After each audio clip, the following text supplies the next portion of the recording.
Ce premier plateau avec nous donc Hélène Rongeau, bonjour. Alors je vais chercher hop l'autre micro, tenez, je vais vous le donner. Bonjour, merci beaucoup d'être avec nous. Bonjour. Vous pouvez prendre celui-là de micro. Effectivement, on est également avec Samuel Clochard, bonjour, responsable du programme BTS, et puis vous, Christophe Naudin, bonjour. Bonjour. Directeur du programme ingénieur. Alors, eh bien, on va commencer par présenter un petit peu l'offre de formation post-bac, donc les différentes filières auxquelles vous avez peut-être d'ores et déjà candidaté. On parlera tout à l'heure dans le processus. Il y a aussi la procédure complémentaire de Parcoursup. Si vous avez des regrets, ça sera peut-être le moment de recandidater. Et puis, je crois que sur les offres BTS en alternance, la candidature, elle se fait de manière un peu plus longue. On va peut-être commencer avec le programme BTS. Samuel, en quelques mots, est-ce que vous pouvez nous le présenter? Alors, à l'ESA, donc, il y a 9 classes BTS à l'ESA, donc 3 en formation initiale. Donc, le BTS production animale, le BTS analyse des conduites en stratégie agricole, qui est plus le BTS pour les futurs agriculteurs.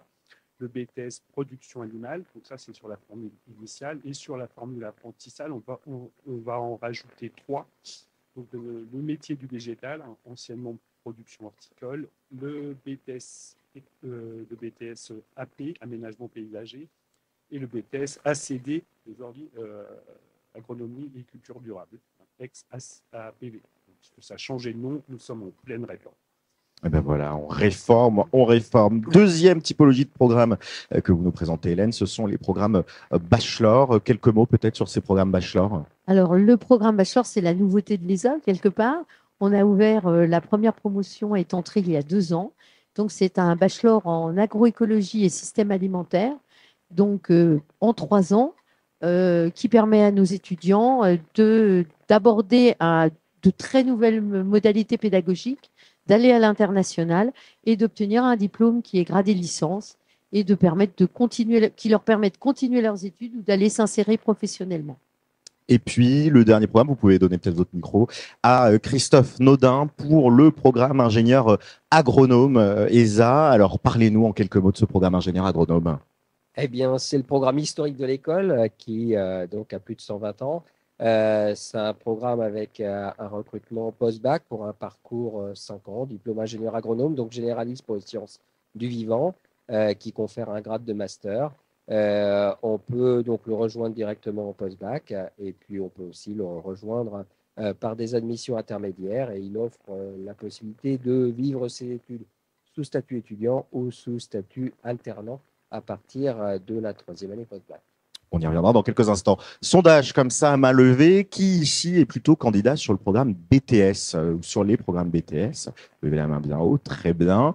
Pour le programme bachelor, est-ce qu'on a des candidats au programme bachelor dans la salle? Pas forcément. Et sur le programme ingénieur, qui est candidat. Donc, on a une large majorité, enfin large majorité, en tout cas une majorité sur le programme BTS, sur les programmes BTS, parce que vous le disiez, vous avez de nombreuses spécialisations. Comment on choisit finalement entre ces différents programmes? Qu'est-ce qu'il faut regarder? Quelles questions il faut se poser pour être sûr de faire le beau BTS? Est-ce qu'il y en a par exemple ici qui ont candidaté à plusieurs BTS? Levez la main s'il y en a qui ont candidaté à plusieurs BTS. Non, bah c'est qui sont bien décidés. Mais comment on fait le choix si on a encore quelques hésitations? Alors, c'est un choix métier, hein, forcément. Il y a les métiers du vivant, donc plus d'agronomie, notamment, et en production animale, hein, et après, on aura les métiers plus pour l'installation, qui est notamment le BTS Axe, et évidemment les métiers du commerce, et du commerce plutôt agricole, hein, avec biens et services, les métiers du végétal, aussi, hein, plutôt sur la filière horticole et l'aménagement paysager qui sont aussi très demandés. Alors, il faut savoir que quand même à l'ESA, c'est très demandé. Ça fait 800 étudiants environ sur l'ESA. Donc, avec enfin, il ne faut pas s'inquiéter, hein, parce que évidemment, ils sont sur Parcoursup pour certains, ou alors dans le processus d'admission sur la partie alternance. Mais on regarde tous les dossiers. Et on est bienveillant sur l'étude de dossier. Voilà. Qu'est-ce que vous regardez dans le dossier? C'est avant tout la motivation, la cohérence du projet. Qu'est-ce que vous aimez bien? C'est la motivation métier, c'est aussi les résultats scolaires évidemment, mais c'est quand même beaucoup la motivation métier et la réflexion de projet, en sachant que le taux d'insertion est très élevé professionnellement après le BTS. Ils ont tous un emploi s'ils le veulent, et derrière, ils peuvent poursuivre, comme l'a dit René Siré, soit pour les meilleurs, c'est le cas de plusieurs cette année, notamment qui se poursuivent en école d'ingénieur, mais aussi en licence pro et en bachelor pour certains. Et c'est vrai que cette poursuite d'études les attire beaucoup à l'ESA. On a une offre assez conséquente de formation et d'endroits justement où on peut se former pour ces BTS. Selon vous, quel est l'intérêt de venir dans une école comme l'ESA? Pourquoi choisir une grande école qui a une dimension ingénieur plutôt qu'une autre formation pour venir faire son BTS? Quelle dimension ça peut conférer au diplôme et à la formation? Disons que habituellement, les BTS sont dans des établissements techniques, donc pas rattachés à une école d'ingénieur. C'est un peu la spécificité de l'ESA. Donc, ils sont dans un bain étudiant, dans une vie étudiante très forte, considérés comme des étudiants. Ça ne veut pas dire qu'on ne les suit pas et qu'on ne les accompagne pas sur le projet et qu'on n'est pas rigoureux sur leur suivi d'études. Au contraire, les responsables de formation en appui, on surveille tout, que ce soit en alternance ou en formule initiale. L'avantage, c'est qu'on peut aussi partir à l'étranger, notamment sur les BTS en formation initiale, de 1 à 3 mois, suivant les BTS. Donc ça, c'est une dimension internationale forte qui permet aux étudiants par la suite de poursuivre. Et ça, c'est je pense, qui les fait venir. Ces modalités d'alternance, comment ça va fonctionner concrètement pour le BTS? Déjà, est-ce que vous avez des entreprises partenaires? Sur quelle modalité vous êtes et qu'est-ce que ça apporte en plus? La plus-value, c'est qu'on est bien adapté au monde du travail. Ils sont très bien adaptés au monde du travail. La plus-value, c'est qu'on a une pédagogie aussi renforcée avec les entreprises. Ils ont aussi la possibilité pour les alternants de faire un voyage collectif à l'international. Ça, c'est aussi intéressant. Et on a une plus-value forte aussi. Les deux modalités, que ce soit formation initiale ou alternance, les modalités permettent la poursuite d'études, avec une petite différence quand même en formule initiale où ils s'insèrent plus dans les troisièmes années et dans le bac plus 3 ou 4 pour certains. Est-ce qu'on a ici des candidats plutôt sur la thématique alternance pour le BTS? Est-ce que certains ont fait choix? Ok, hop, je vais venir me faufiler, juste pour savoir, mais ça me permet de savoir. Par exemple, toi, ça ne dérange pas, je te pose une petite question, comment tu t'appelles? Et alors toi, qu'est-ce qui t'intéressait? Pourquoi l'alternance? Qu'est-ce qui te branche dans le fait de commencer directement à travailler pendant le BTS?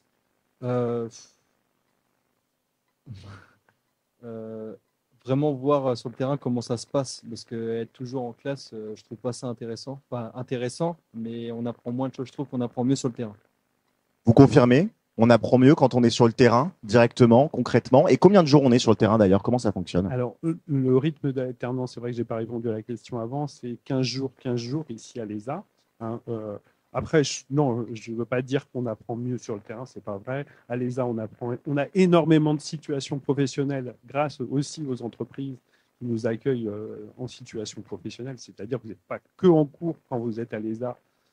Vous êtes aussi en pratique, puisque c'est un niveau de technicien qui demande beaucoup de technicité. Je dirais que l'intérêt aussi de venir à l'ESA, c'est qu'on a une historique sur les taux de réussite qui est très élevé depuis que les BTS existent. Et on est à 85% peut-être de moyenne depuis que les BTS existent en France. Donc ce n'est pas quelque chose de nouveau chez nous, c'est quelque chose de très ancien et on sait les mener au diplôme. Hélène, un petit mot sur ce programme Bachelor. Vous le disiez, un nouveau programme. Quel est le positionnement et quel est l'intérêt de ce programme Bachelor? On est à mi-chemin entre le côté technique du BTS et le côté très scientifique poussé du diplôme d'ingénieur, ou on est sur un autre positionnement? Alors, on est surtout sur un positionnement par rapport au BTS, un positionnement généraliste.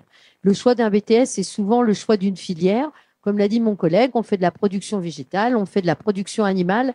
Le choix du bachelor, c'est déjà d'être généraliste. On va faire de la production animale, de la production végétale, de la transformation, et on va avoir une forte sensibilité à l'impact environnemental des pratiques. Donc, on a toute une unité d'enseignement dédiée à la réflexion sur l'innovation, le changement de pratique et la mesure de l'impact environnemental de nos choix techniques ou nos choix de commercialisation, par exemple. Donc, c'est un diplôme très généraliste. En général, le choix du bachelor, quand on interroge nos étudiants, et vous en verrez un tout à l'heure, c'est beaucoup aussi une modalité. Ce qui les intéresse, c'est notre manière d'apprendre dans le bachelor. C'est une pédagogie collaborative par projet. On travaille en équipe et les apprentissages sont extrêmement contextualisés.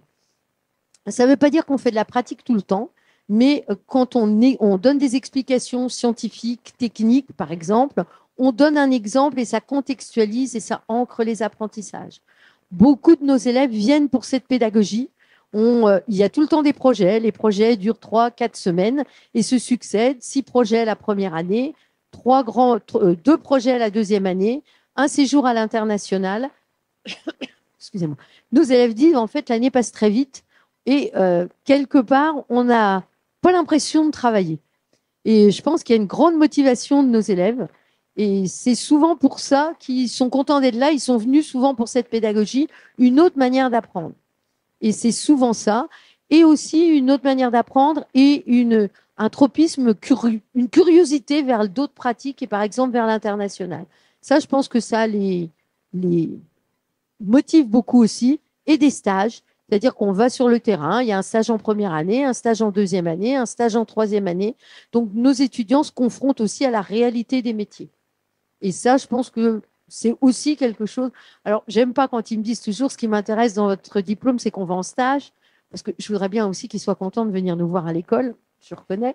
Mais c'est vrai aussi qu'ils ont l'impression que ce qu'ils ont appris, ils vont pouvoir aussi l'utiliser et encore mieux le comprendre sur le terrain. Et je pense que ça, c'est aussi un des atouts. Et alors, sur quoi ça va déboucher concrètement? Qu'est-ce qu'on peut faire une fois qu'on est diplômé de ce bachelor? Alors, comme vous l'avez compris, on n'a pas de diplômé pour l'instant. Notre première promotion est en deuxième année. Ils sont ravis, ils vont très bien, mais on n'a pas d'insertion professionnelle. Donc, on a par contre un conseil de perfectionnement qui réunit des étudiants, des équipes pédagogiques, mais aussi de nombreux professionnels. Et on travaille avec eux depuis... On a commencé à travailler avec eux avant d'accueillir nos premiers étudiants.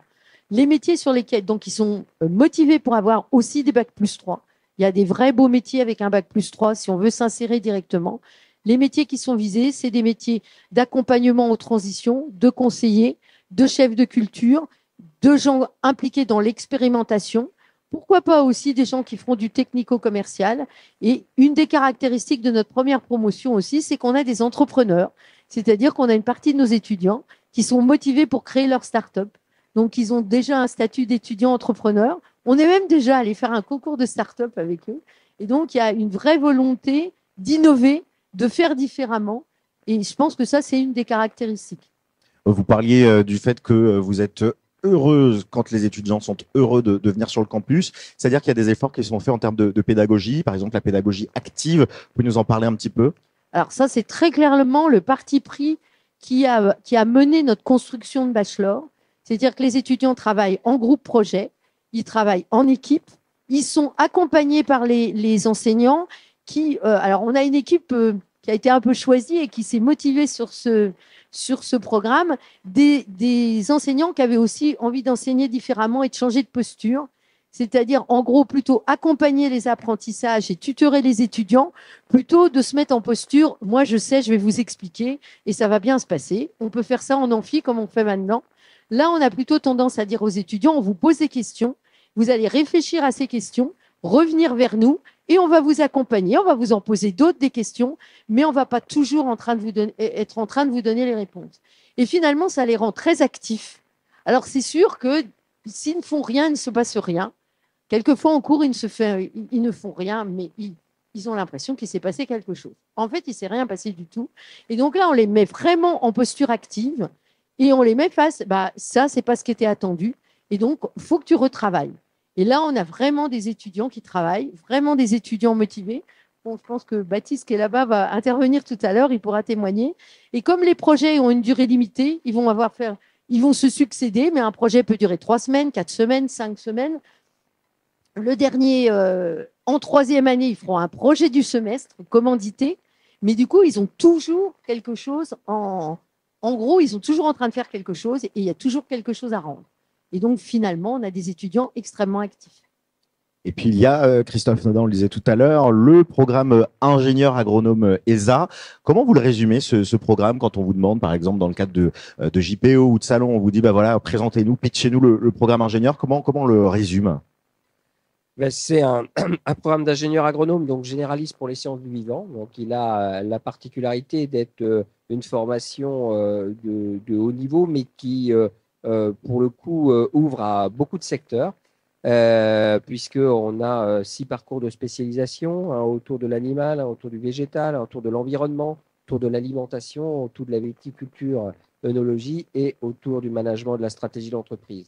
Et du coup, c'est un parcours où sur les 3 premières années, eh bien, ça permet de voir l'ensemble de ces secteurs, de construire le socle commun de compétences et de connaissances, ce qui permet à la fois de toucher tous les secteurs et peut-être celui pour lequel on est venu, mais aussi pour ceux qui sont un peu moins décidés, eh bien, de faire progressivement leur orientation, puisque les spécialisations qu'on appelle des majeurs chez nous, eh bien, les étudiants doivent les choisir en fin de 3e année.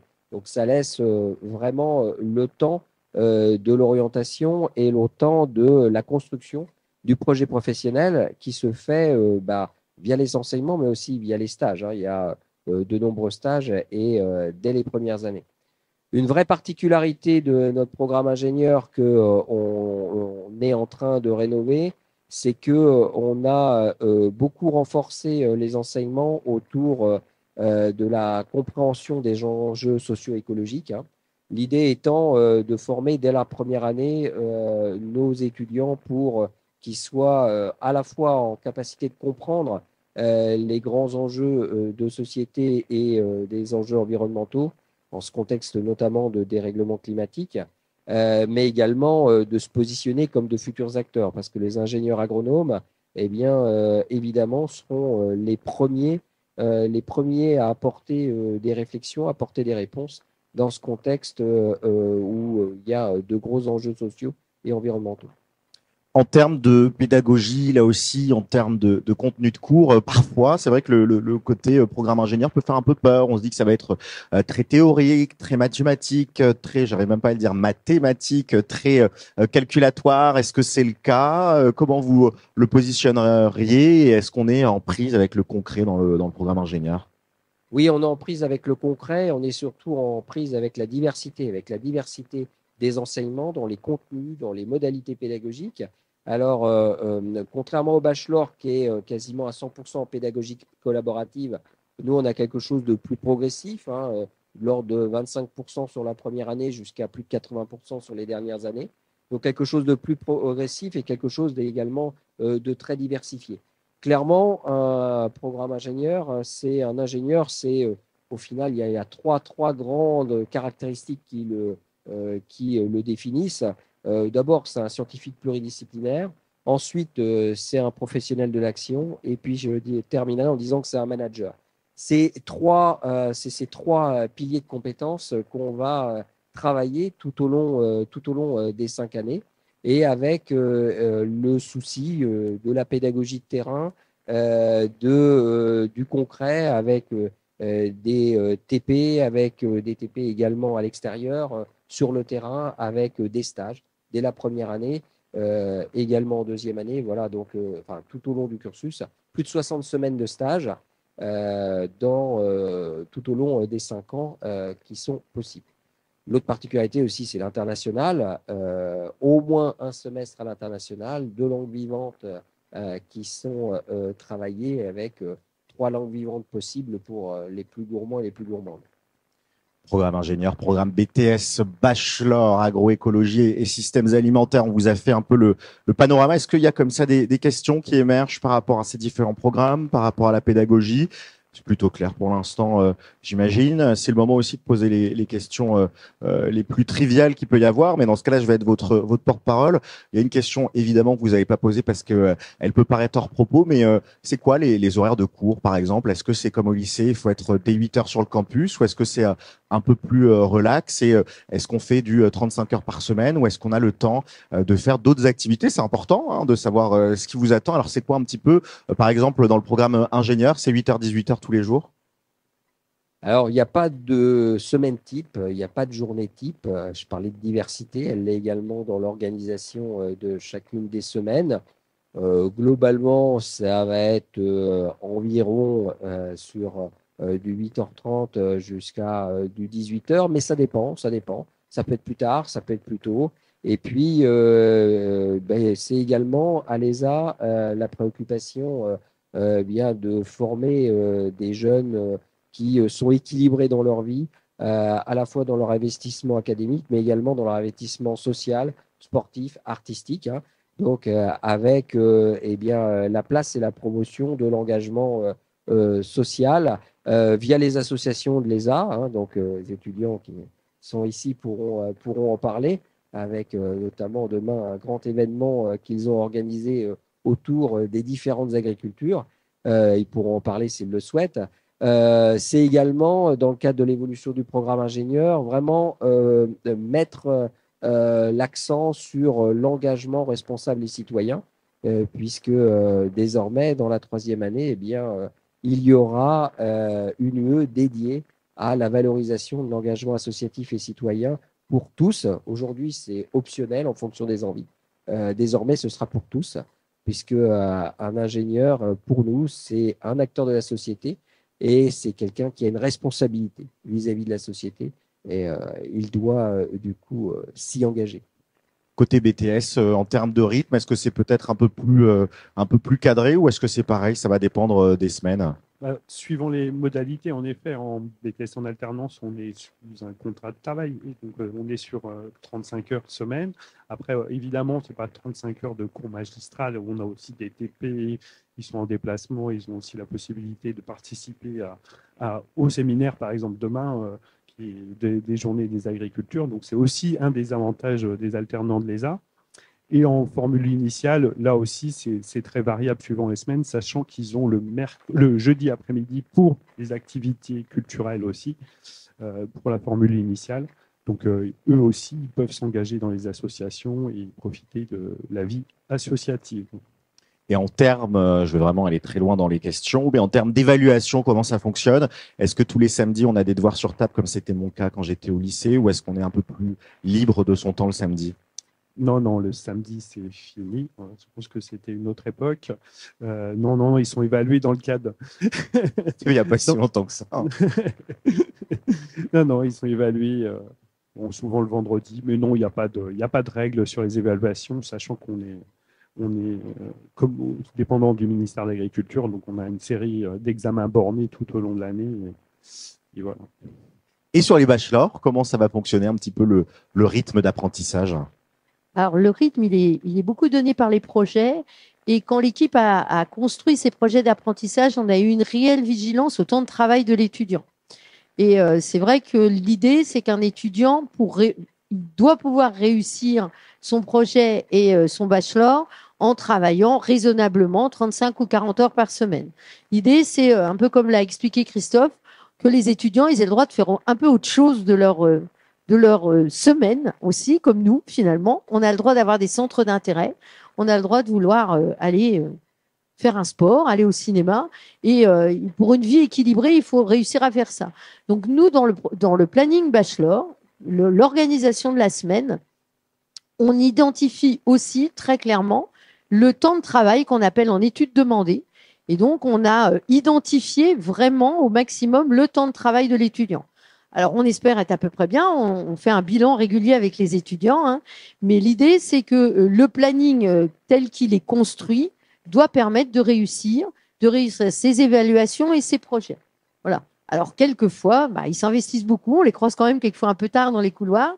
Mais on a eu vraiment cette vigilance-là de dire, ils ont aussi le droit, quelque part, moi j'ai envie de dire sport ou cinéma, mais même d'avoir une vie privée dont, à la limite, ils ne nous parlent pas. Hein, évidemment, et ben oui, c'est un petit peu ça. Le droit à la déconnexion, même quand on est étudiante ou étudiant. Merci à tous les trois d'être venus nous avoir présenté ces programmes.